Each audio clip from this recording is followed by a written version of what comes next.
কলেজটা দেখি কয়েকটা তাল আর দেখতাছি আম্মা তাল ছিলানি বই পড়ছে আর আমি গন্তাছি আর আমরা আম্মা এনে তাল ছিলাইতেছে আজকে বানাইবো তালের বড়া।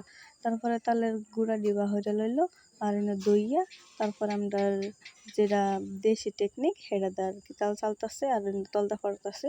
তারপরে তালটা জাল দিয়া লইলো আর আব্বা বাজারতে যা যা লাগে সুজি মুজি চিনি যা আছে সব লইছে।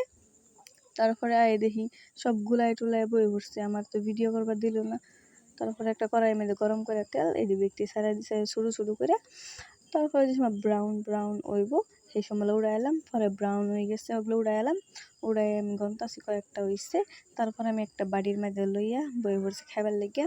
এটা বহুতই গরম জাল লাগে খান যাইতেছে না। তারপর একটু গোনা মুখ দিয়ে ছিললে খাইতেছি আর এটা মাশাআল্লাহ বহুতই ভালো লাগছে। আপনারা কারা কারা তালের পিঠা খাইছেন অবশ্যই কমেন্ট করে জানাবেন। ততক্ষণ তৈরি ভালো থাকুন, বাই।